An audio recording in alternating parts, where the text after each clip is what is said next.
Hello, everyone. Welcome to Five Writers, 5 Minutes, where five writers come together to chat about the wonderful world of writing, the highs, the lows, the good bits, the not so good bits.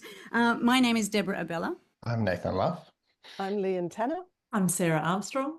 And I'm Zanni Louise. And thank you, Nathan, for joining us today. It's very, very nice to have you here. So today's topic is how to keep going when we lose confidence. And I'm going to say nearly everyone I've ever met except for Zanni Louise pretty much knows what it's like to get writer's block, to feel like you're a terrible writer and you really should take up plumbing.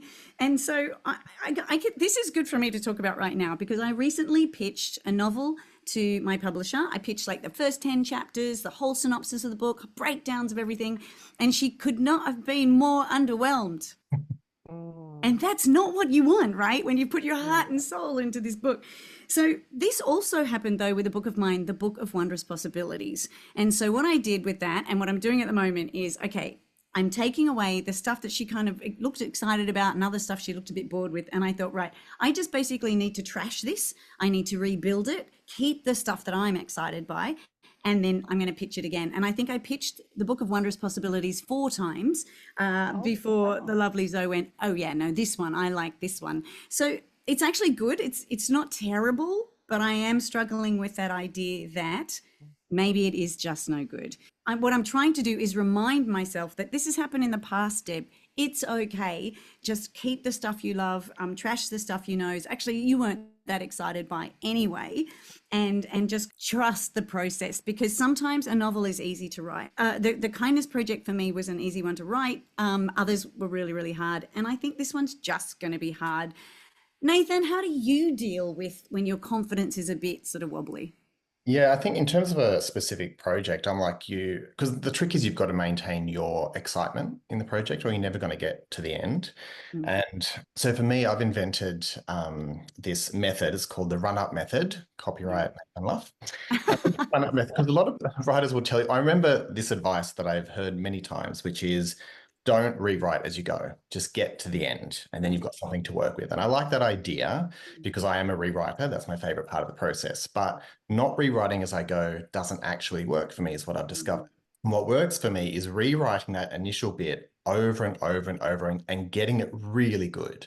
So everything is perfect. It really sings. And then that's my run up into the next chapter. So when you lose the confidence in it, because that first draft is crappy, like your first stuff is crappy. Most of the time you get those wonderful ones that just come to you, but a lot of the time it's hard.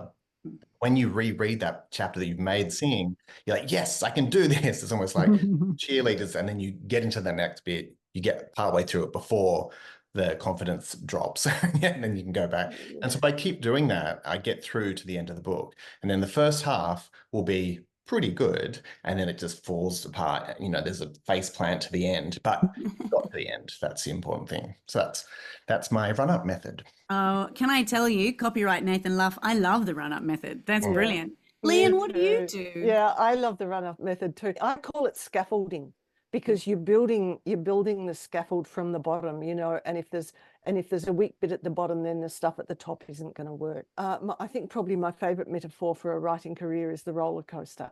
It is just like this massive roller coaster. And sometimes I'm on top of the world, and this is both about my writing career or about a particular book. And sometimes I'm deep in the swamp. And I also think that's just life, you know. But like you, Deb, I always have to remind myself that this is something I have felt before. Yeah. And it's temporary and it will change. And even though when I'm in the middle of it, even though I feel as if I am the only one in the world who is feeling like this, and every other author in the world is just having this great time and they're laughing and they're kind of sitting down at their desks and churning out 10,000 words a day, they're probably not. Losing confidence, it's part of being human, and it is definitely part of being a writer.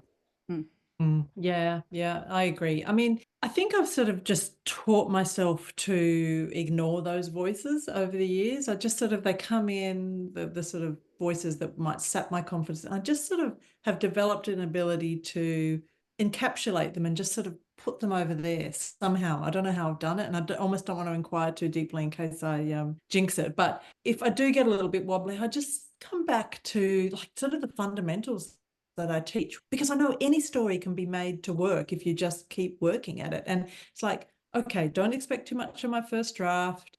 Go back to character history and get to know your character more, figure out what it is they really want. Maybe you need to refine that and refine the stakes. What are they trying to do to solve this problem? Like if I just come back to those fundamentals, then I've got something to work on. And if I'm actually writing, I'm loving it. And there's joy and pleasure in it. And that kind of does away with any wobbles, because I have just always loved banging words together. It's just like since I was a kid, it's just putting words together into sentences to make meaning and make stories. And so if I get really wobbly, I would just do something non-project related, just fun writing, just other fun writing, just to get back into the joy of writing. So they're my sort of strategies, I would say, if I get the wobbles. Zanni.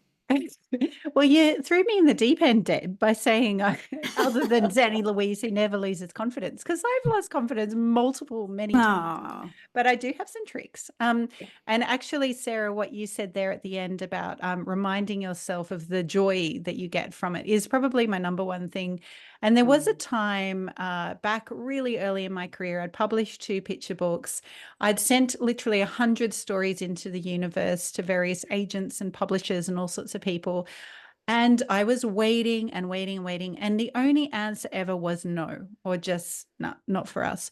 And there was a moment after about 12 months of this where I was starting to feel fairly demoralized. And we were camping by a lake. I always use this in my schools talks as well, but we're camping by a lake and we come back from this beautiful walk. And I just remember that feeling of being so deflated after 12 months of this and feeling like, you know what? I don't think I am a very good writer. I've heard no so often. I don't think I believe in myself anymore.